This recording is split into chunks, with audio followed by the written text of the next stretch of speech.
Boa tarde, pessoal, bem-vindas! Começando essa live hoje super especial com a Aletheia, minha convidada. Ela é astróloga e taróloga e ela vai conversar com a gente um pouquinho, contando como que a astrologia pode ajudar você a ser mais feliz, desenvolver melhor o seu propósito. A gente vai aprender um pouquinho se dá para entender o destino, os nossos caminhos através da astrologia. Bem-vinda! Vamos esperar aqui um pouquinho enquanto o Instagram avisa as pessoas que a gente já está online. Eu vi que a Leteia já está aqui. Bem-vindas!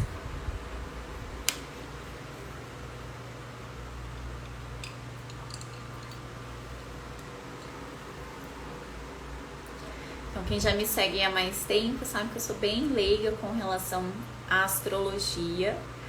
Eu sei praticamente nada, né? Eu fiz meu mapa natal 3 vezes já, mas eu mesma tenho muita dificuldade em interpretar e entender o meu mapa natal, até mesmo porque eu acho que não tem muito a ver comigo. E toda vez que eu converso com alguém que entende de astrologia é sempre muito legal, porque eles me dão outras visões. Inclusive, eu passei a entender e admirar mais a astrologia depois de conversar com alguns astrólogos que me explicaram que, na verdade, os signos, os planetas, eles são assim como arquétipos que atuam na nossa vida. São forças internas que a gente tem na nossa vida e que vão, assim como os arquétipos junguianos, ajudar a gente a vencer desafios, vão ajudar a gente a trazer forças que vêm de dentro de nós para poder passar aqui pelas nossas missões, pelas experiências de vida que a gente tem. Bem-vindas! Eu vou... a Leteia, se você estiver presente aqui, manda o convite para você entrar.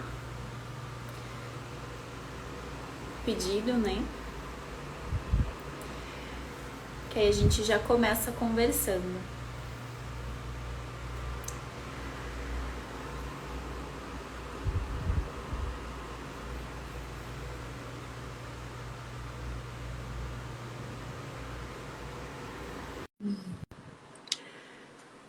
Vamos esperar a Leteia entrar.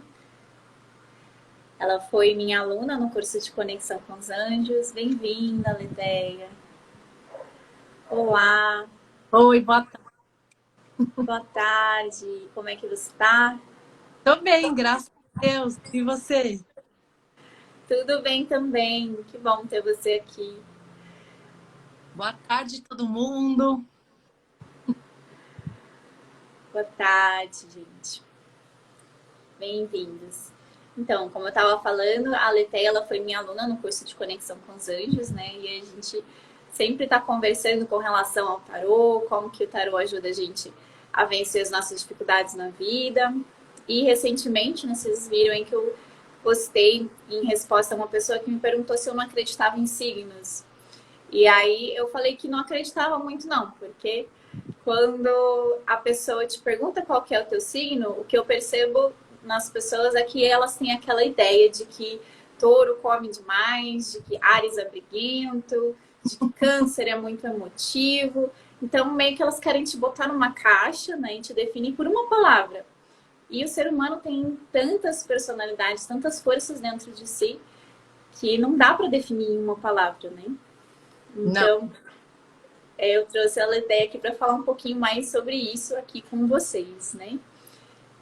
Então, fala um pouquinho sobre o seu trabalho, conta como é.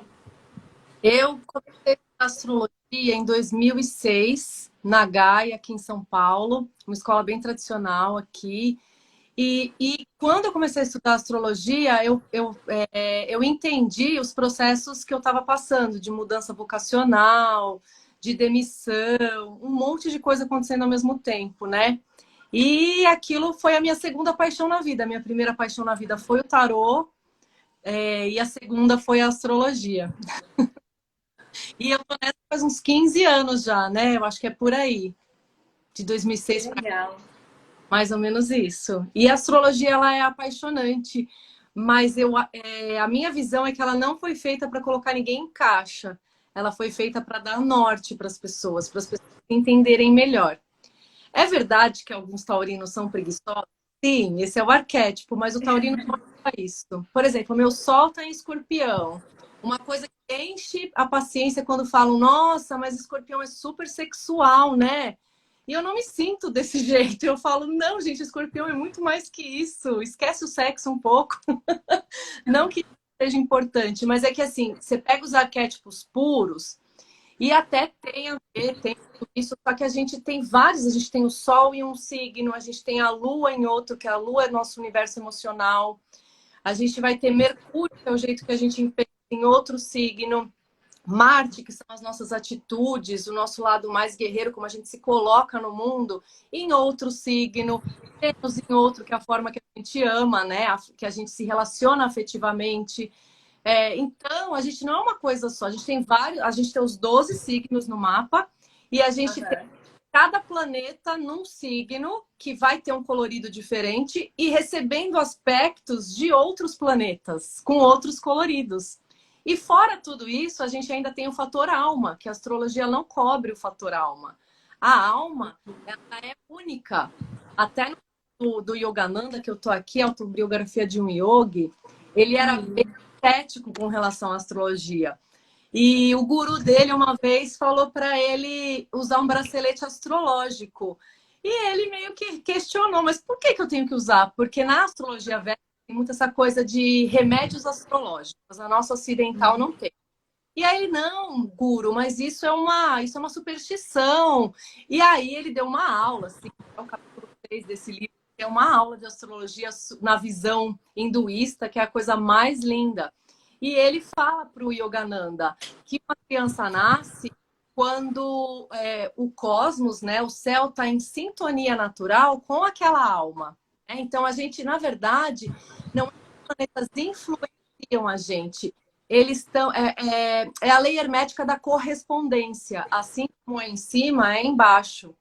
Então, é esse o estudo simbólico de como que aquela pessoa responde, aquela alma responde àqueles arquétipos, né? Então, eu acho que influência, a gente usa muito a palavra influência, eu uso muito a palavra influência, porque eu acho que no dia a dia a gente esquece uma palavra melhor para usar com relação à influência astrológica. Mas é correspondência, é a lei da correspondência mesmo. É um oráculo, é um grande oráculo, e você estuda como aqueles arquétipos funcionam dentro da pessoa. O tarô, eu vejo como um oráculo do ser. Ele está muito voltado ao momento presente, óbvio. Ele mostra, ele aponta caminhos futuros de acordo com aquilo que a pessoa está escolhendo no agora. E a astrologia, ela é um oráculo do ser. Então, ela vai falar muito sobre aquele ser, a personalidade dele e o porquê que aquela vida acontece daquele jeito. Porque o mundo fora se materializa conforme a nossa visão interior, conforme a gente é dentro. E a partir do momento que a gente tem esse autoconhecimento, a gente pode fazer escolhas mais conscientes e viver uma vida melhor. Então, é assim que eu vejo a astrologia. É demais. É um oráculo, é um grande oráculo. Que legal essa visão. Nunca tinha pensado dessa forma, assim. Ela é símbolo. É cheia de símbolos, né? Igual A forma eu acabava vendo mais como sendo as historinhas, porque eu fiz astronomia, né? Eu tenho doutorado em astrofísica. Então eu sei a mitologia das constelações, de cada um dos planetas. Então eu meio que associando aquela história, né? Aquela força daquela história, daquele arquétipo dentro do mapa, né? Então, tipo, o que o Mercúrio representa e o que esse Mercúrio meu interno tá querendo me dizer, né? Então, acabava interpretando assim, mas é uma forma de oráculo mesmo, né? é um oráculo. A astronomia, ela tem observação física dos planetas, né? E a astrologia, ela quer entender o que significa esse andar, esse caminhar dos planetas no céu. Ela quer um significado simbólico para aquilo, né? Nos primórdios da astronomia, da astrologia, o ser humano observava o céu. Primeiro que não tinha televisão e internet para se distrair, então eles observavam muito o céu e eles, pela lei da correspondência, eles começaram a fazer uma analogia pelo que, quando a lua está de tal jeito, as marés funcionam de tal jeito, ou a agricultura funciona de tal jeito. Então, para eles, era uma forma de ciência, de conhecimento, não no sentido da ciência que a gente vê hoje em dia, que é aquela coisa do cria uma hipótese e aí você vai defender aquela hipótese, vai ver se ela é verdadeira ou não. É uma ciência na etimologia da palavra, conhecimento, né? Eles começaram a fazer até por uma questão de sobrevivência. Então, lá na antiguidade, a astronomia e a astrologia, elas nascem juntas. E eu acho que depois da Idade Média, acho que começa a separar, né? Acho que lá pela época do Iluminismo, tanto que algumas universidades medievais ainda tinha cadeira de astrologia dentro das universidades, o que é bem interessante. O ser humano ainda era ligado no símbolo, né?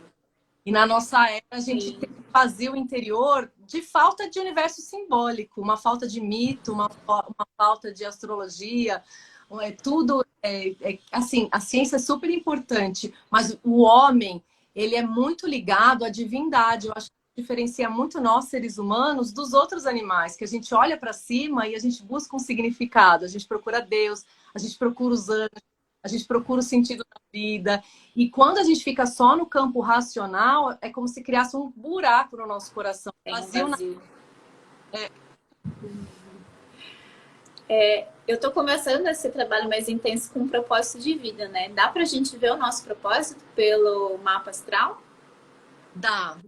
Você vai ver o que aquele sol quer, porque o sol é o grande luminar do mapa astrológico, é onde a luz maior tá. Então, uma boa base é olhar o sol, e o sol não é necessariamente aquilo que a pessoa já é aquilo que a pessoa ela tem que ser, é uma busca dela às vezes. Por isso que muitas pessoas não se identificam com o sol de cara. Que é o signo da pessoa, né? Isso é o signo solar, que todo mundo conhece. E aí, signos, tem o signo lunar, que vai contar pra gente do nosso passado, infância, relacionamento com mãe, relacionamento familiar, relacionamento. E até na astrologia kármica, que não é o que eu estudei, eu ainda quero estudar, que vai falar até de vidas passadas. O pessoal olha a Lua, olha os nodos lunares e olha muito Saturno, que Saturno é um planeta que simboliza o tempo, simboliza o karma na astrologia.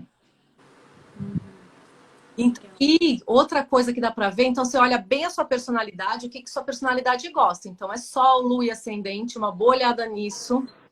E aí você vê o meio do céu. O meio do céu é a nossa estrela guia. O meio do céu está mais alto, no ponto mais alto do mapa astrológico, e ele é aquilo que norteia, aquilo que é o chamado da alma, está lá no meio do céu. E aí dá para ver o que a pessoa se inclina. Por exemplo, o meu é Peixes no meio do céu, tem Júpiter lá. Peixes é ligação com a espiritualidade, uma espiritualidade mais independente, mais pela sensibilidade. Sagitário tem a ver com uma espiritualidade mais estruturada, mais racional, mais dentro das religiões. E Júpiter, que é o corregente de Peixes, de Sagitário, está lá também no meio do céu. Então eu comecei minha caminhada dando aula. Júpiter é o professor, é o arquétipo do professor. E Júpiter tem a ver com estrangeiro, com coisas do estrangeiro. Eu comecei minha vida profissional dando aula de inglês. Só que era um Júpiter em peixes. Então, de repente, aquilo não me satisfazia mais. Meu Júpiter em peixes queria expandir para a espiritualidade. E aí a minha vida deu uma virada nesse sentido. Então, foi um norte. Assim, eu comecei a entender por que eu me fascinava desde os 12 anos. Parou, que minha prima abriu na minha frente pela primeira vez e ninguém leu o oráculo para mim, porque eu era uma pirralha. Mas aquelas imagens do tarô não mais na minha frente. Eu fui ligada a espiritismo, religiões, já estudei várias, já me enfiei em várias. Sempre foi o que mudou a minha vida, assim, meio que um chamado de alma mesmo para esse lado. Ah, legal. Então, é o meio do céu que vai ajudar a gente a identificar a vocação, que tipo, pode ser um trabalho. O seu trabalho, que não, seu trabalho está na casa 6. Por isso que, às vezes, a pessoa trabalha e ganha dinheiro, tem uma conexão casa 2 e 6, que é finanças, casa 2, casa 6, trabalho, e nem sempre o chamado da alma dela tem a ver com a forma que ela ganha dinheiro. Por isso que, muitas vezes, as pessoas, às vezes, têm duas funções. Um emprego onde ela ganha dinheiro e ela tem uma ação filantrópica em outro setor que ela não consegue fazer aquilo virar profissão na vida dela. Às vezes, ela nem quer também. Então, no mapa também dá para ver isso, dá para ver essas dissonâncias. E tem várias coisas no nosso mapa que conversam, que combinam, e outras vozes, né, outros planetas que são completamente dissonantes. E é tudo parte da gente. A gente fica naquela uma hora a gente se sente puxado para um lado, para o outro, mas é que é tudo dentro da nossa alma que está acontecendo esse movimento, né? Por toda a história dessa alma que a gente passou. E aí a gente tem muitos talentos, a gente tem os nossos desafios que a gente veio para superar, e a gente não deve se colocar numa caixinha e falar, não, eu sou desse signo, dessa lua, eu nasci assim, você sempre assim. Não, na verdade, os seus desafios você veio para superar. Senão você vai vir de novo com aquele mesmo desafio, com aquela mesma lição de casa. Entendi. Então, tem uma coisa que as pessoas perguntam sempre, que depois dos 30 anos parece que vira, né? Que depois que o seu ascendente passa a vigorar mais depois dos 30 anos. E que você é mais o seu ascendente depois dos 30. Isso não é verdade. Eu não sei de onde veio essa história, mas o nosso ascendente, ele se apresenta sempre. Ele está o tempo inteiro vindo na frente. Em astrologia, a gente fala que é a nossa máscara social, não no sentido de falsidade, mas é uma coisa natural da forma que a gente vê o mundo e da forma que a gente se apresenta. Tá no ascendente, tá na casa 1. O meu é Gêmeos, então eu falo muito, eu sou muito curiosa, eu tô sempre estudando uma coisa nova, eu tô sempre falando com todo mundo. Só que não tem nada a ver isso com o meu Sol em Escorpião, que viveria muito bem dentro da caverna, e uma Lua em Capricórnio, na casa 8 ainda, na casa do Escorpião. Então, quem me conhece na intimidade, conhece esse lado mais assim, mais taciturno, mais sério, mais para dentro, mais introvertido. Agora, quem me conhece menos, conhece muito mais esse ascendente que fala, que quer comunicar, que quer saber, que dá risada fácil. Meu marido até hoje fala, você é propaganda enganosa, hein? Porque o ascendente funciona a vida inteira. Eu vou fazer 47, eu vou fazer 48 esse ano, no final do ano. Então, assim, sempre teve ali, eu sempre tive esse jeito geminiano de agir no mundo. E tem gente que tem o Sol e o ascendente no mesmo signo. Então, aquela pessoa é daquele jeito, ela mostra como ela age no mundo daquele jeito, então ela fica com aquela energia bem mais, como se diz? Bem mais forte na personalidade dela, né? O meu escorpião. Então, o ascendente, ele é a forma como você se comunica no mundo, é isso? Você se apresenta. Uma pessoa com ascendente escorpião, ela pode ser um pouquinho mais, por exemplo, a minha prima é meu contrário. Ela é Sol em Gêmeos e ela é um ascendente escorpião. A forma que ela se apresenta é bem mais séria que eu. Ela não parece um Sol em Gêmeos. Ela é mais séria, tenta mais desconfiada. O escorpião é um pouquinho mais desconfiado, né? Ele observa mais antes dele começar a mostrar quem ele é, né? E os gêmeos dela fica mais tá muito ligada à profissão que ela escolheu, que é o jornalismo. Então ela escreve muito, ela comunica muito, mas ela não se apresenta assim, ela é mais séria, mais na dela, no primeiro momento. Depois que você conhece, tal, ela super brinca, super dá risada e conhece mais os gêmeos. Então, o meu Sol é em Escorpião e o meu ascendente Capricórnio, e eu tenho a Lua em Peixes. Aí, o que você pode falar disso?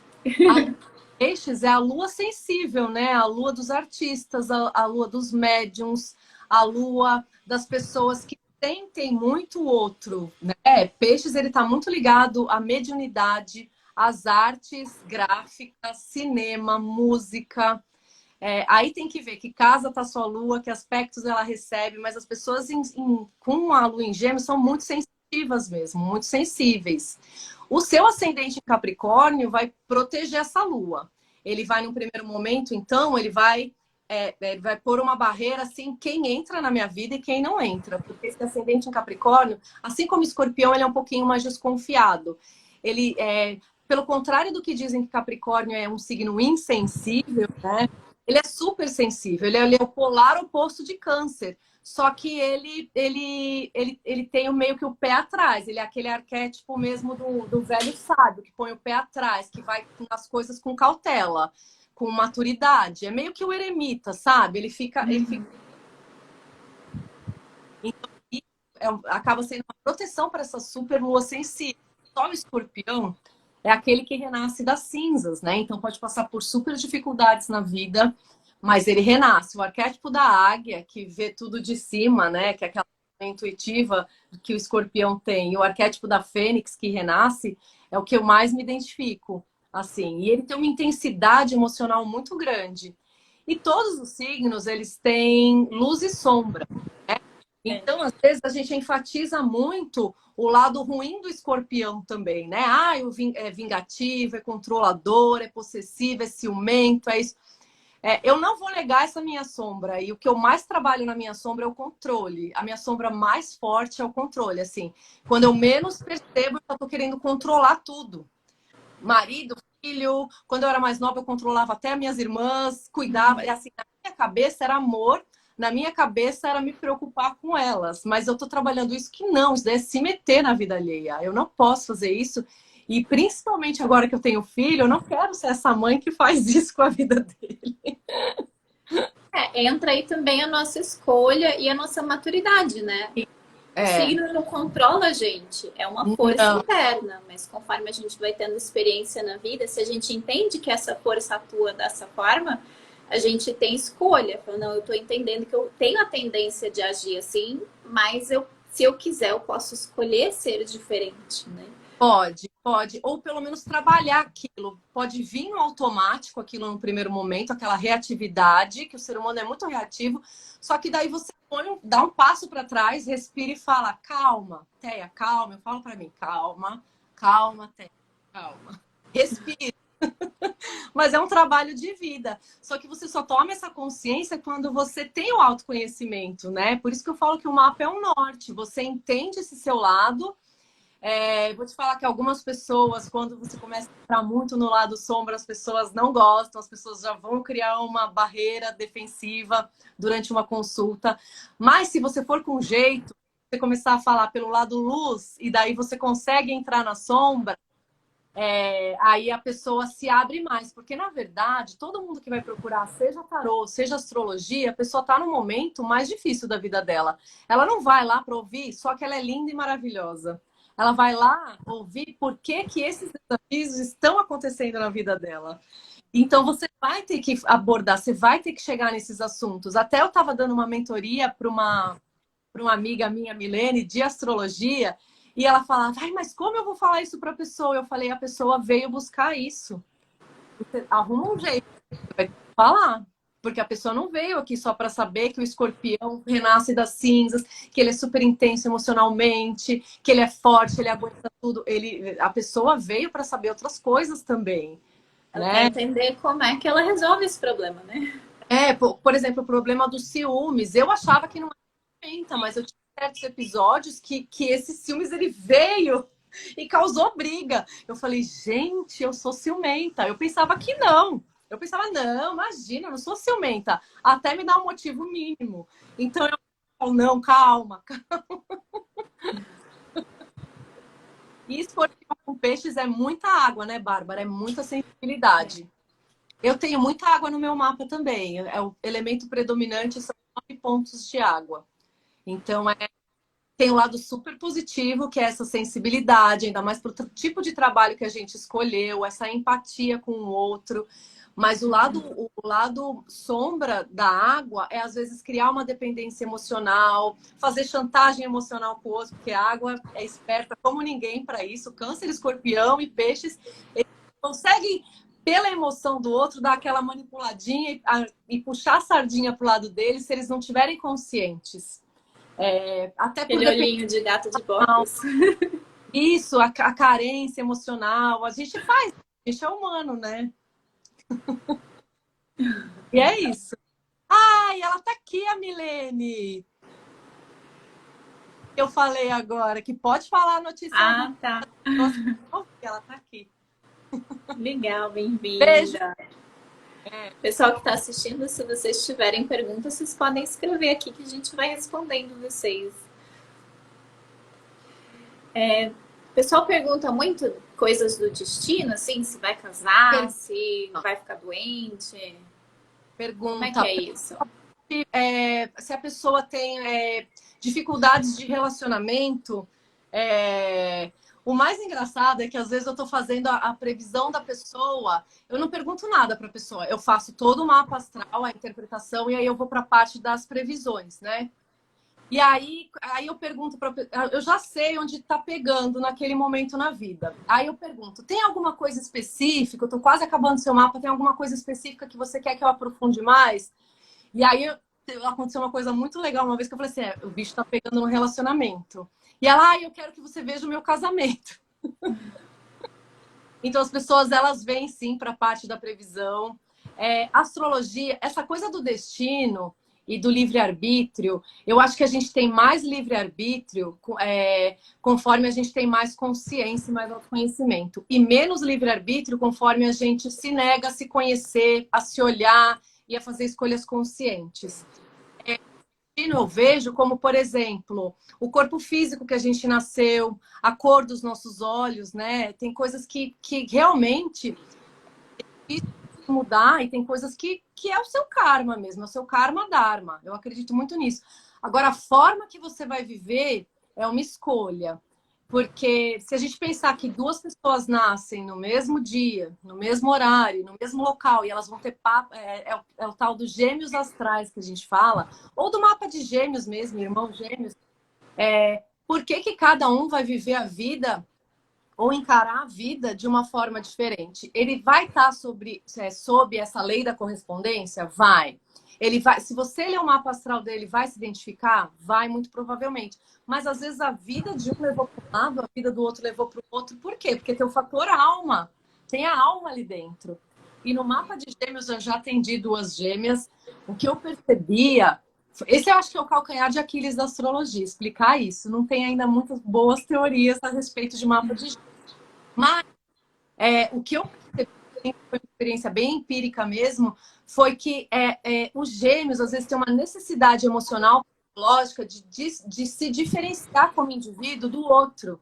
Então, às vezes, polarizam ou para o lado sombra de algum signo que eles estão, ou, né, com o Sol ou com a Lua, ou às vezes o polar oposto. Por exemplo, alguém que tem o Sol em Virgem polariza muito para peixes, né?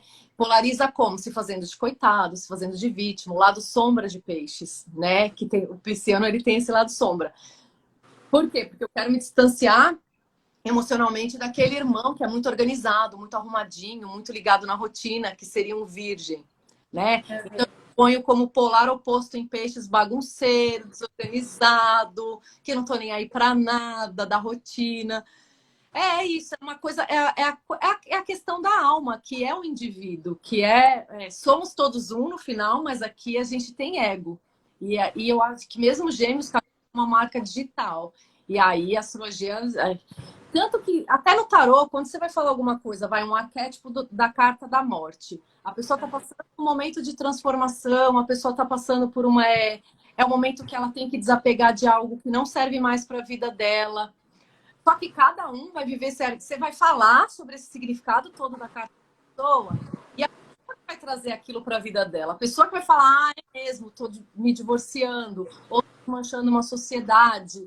Eu não vou adivinhar que ela está desmanchando uma sociedade, que ela está, né? A não ser que seja uma pergunta específica. Vou continuar nessa sociedade, sei lá. Mas se não for isso, a pessoa que vai trazer aquele símbolo para a vida dela, e não eu que vou pôr. Tanto que se eu faço uma consulta astrológica ou de tarô, eu não vou virar e falar, você é assim, assado, e você vai fazer tal e tal coisa.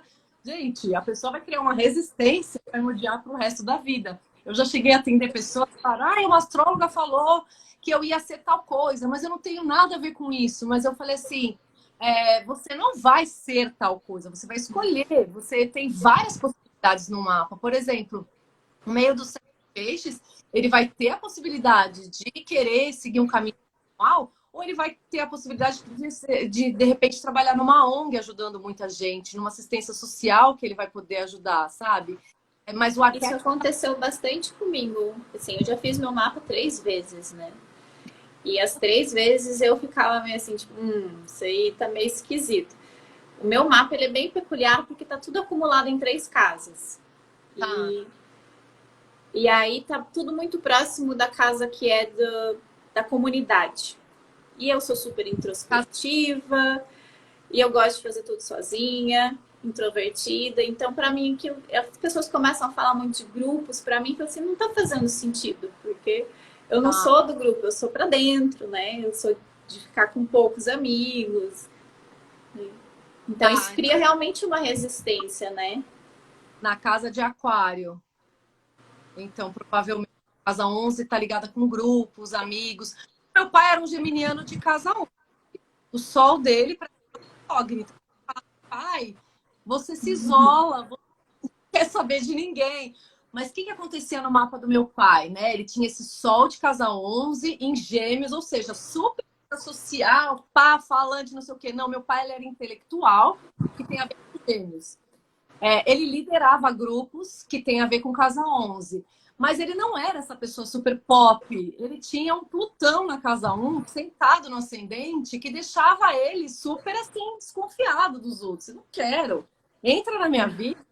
Ele não confiava em ninguém com muita facilidade. E ele não tinha paciência com as pessoas. O Plutão, ele é o regente de Escorpião, né? E o Plutão, ele vai ter uma coisa assim de intensidade emocional e de teimosia também. Então, as coisas que ele achava tinha que ser do jeito dele, aquela coisa até meio obsessiva que tem a ver com o Plutão, né? E bem na casa 1, sentado no ascendente ali, e ele tinha um ascendente em Câncer, então já era super sensível, ele captava a coisa do meio. Ele não queria, ele se protegia, ele não queria saber a opinião dos outros, ele sempre achava que ele estava certo.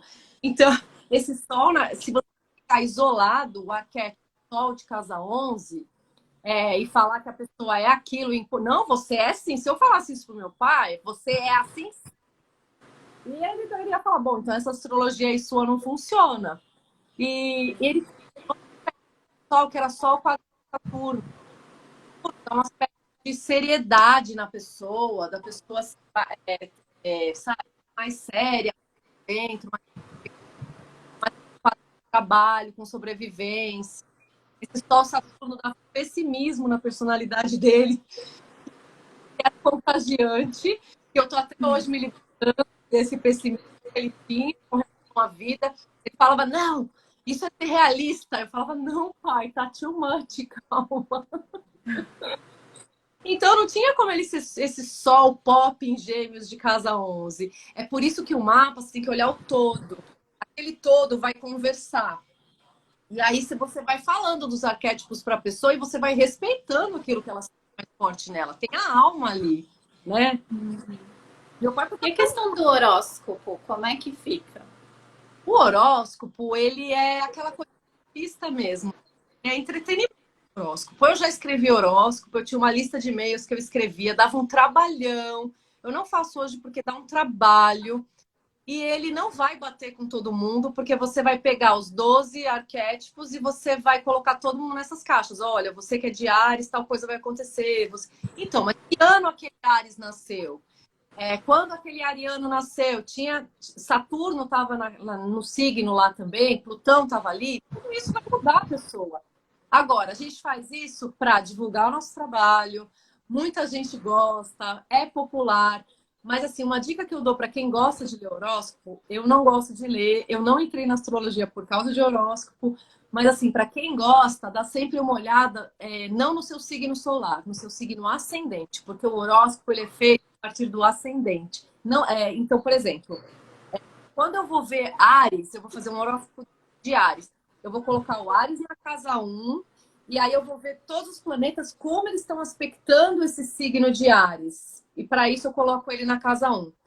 Só que nem todo mundo é um ariano de casa 1, né? Eu sou um escorpião de casa 6. Só que quando fazem o horóscopo de escorpião, o pessoal vai colocar o escorpião como signo, como ascendente. Isso é uma organização só, uma organização lógica para você ver os aspectos que esse escorpião está recebendo. Você põe ele como principal, ponto principal, então você põe na casa 1. Então, assim, se o seu ascendente é Capricórnio, a dica vai ler o horóscopo. Pode ser que bata mais. Eu não sou de ler, mas eu leio o meu ascendente. Eu vou ler o signo de Gêmeos. Tanto que eu faço até o tarô da semana, eu faço, galera, se você tem o sol tal, mas aí para não criar polêmica eu falo, dá uma olhadinha se você sabe o ascendente, presta atenção no seu signo ascendente e no lunar também, que às vezes tem coisas acontecendo com a lua, são os 3 pontos mais importantes do mapa, sol, lua e ascendente. Eles vão falar muito do ser. cruz, né? Que vai falar eu e o outro, de relacionamentos, e o fundo do céu, que é suas raízes familiares, casa 4 e casa 10, que vai falar da sua visão de mundo e o seu papel no mundo. A casa 10 é como eu quero me colocar no mundo. Eu quero aparecer? Não quero aparecer? É tipo isso.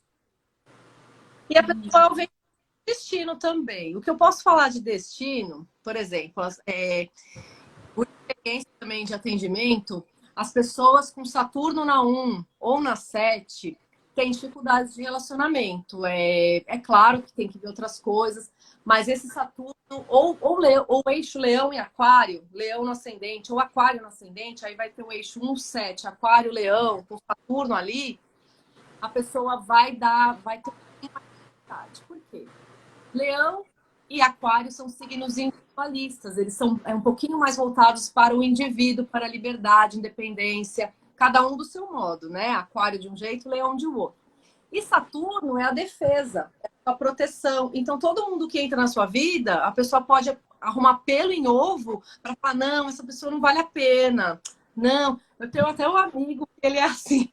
Eu falo, você precisa parar de ver defeito nas pessoas, porque desse jeito você não vai casar com ninguém. Mas eu acho que ele nem quer. Geralmente essas pessoas, não é a busca das pessoas também que tem essa configuração.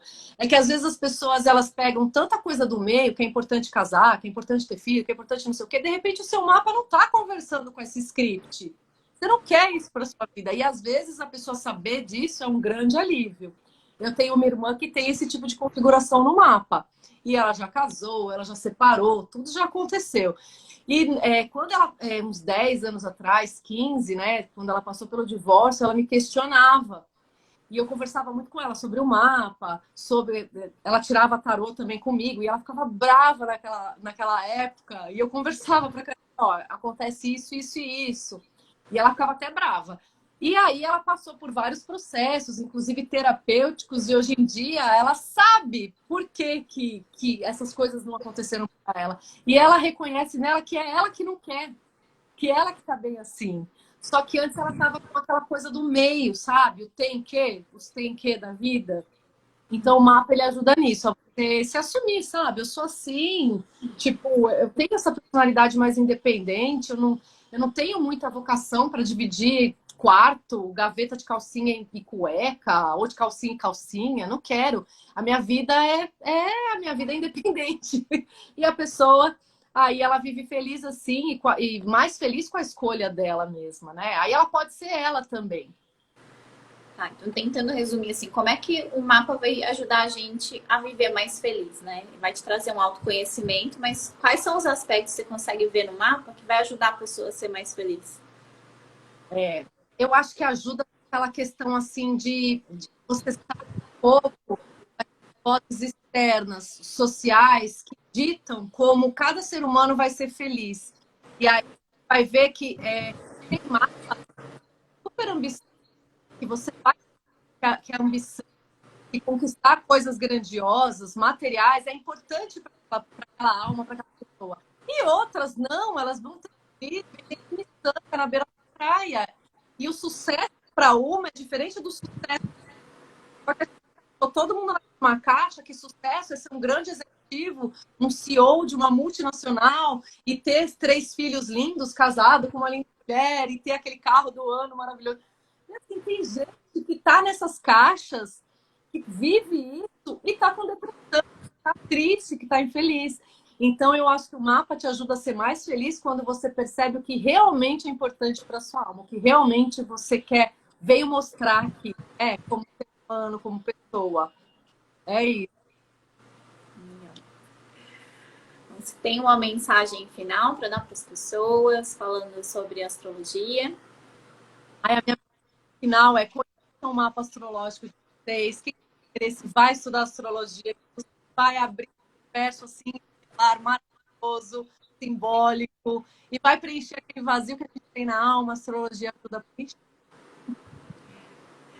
Ah, que legal. Depois a gente conversa melhor, então. Fiquei interessada em algumas questões aí também.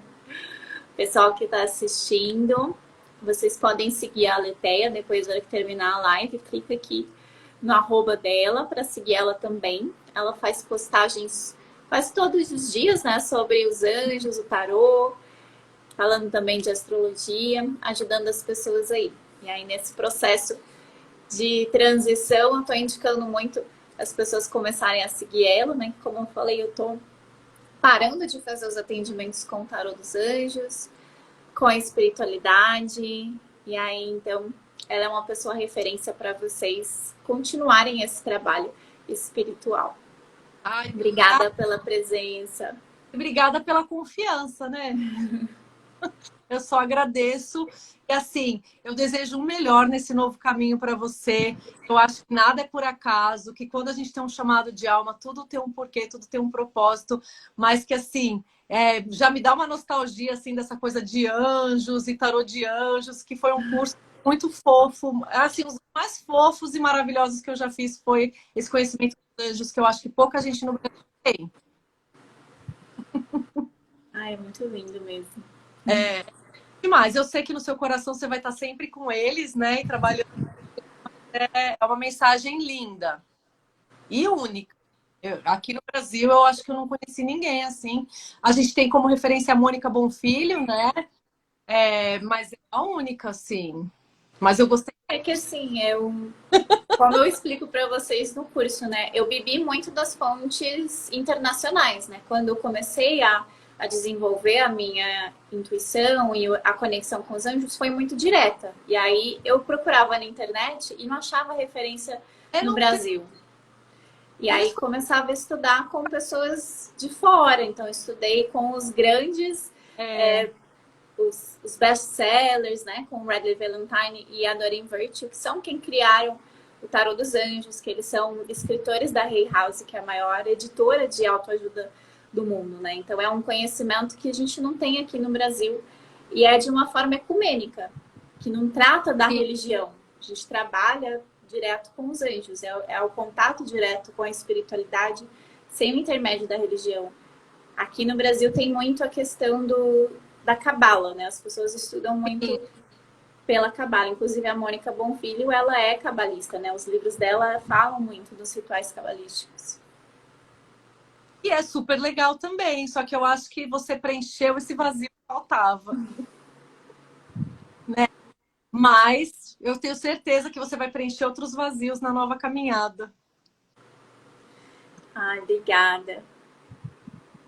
E siga pessoal. Siga. Ai, a Milene, eu li o anjo dela para ela. Ai, que legal. Umas trocas. Ela fez mesa multidimensional, terapia multidimensional para mim. Eu li a leitura do Anjo da Guarda para ela. Beijo, Mi! Obrigada, gente. Obrigada, Leteia. Obrigada. Tá bom. Beijo. Beijo. Tchau, tchau. Vou salvar aqui. Tá bom.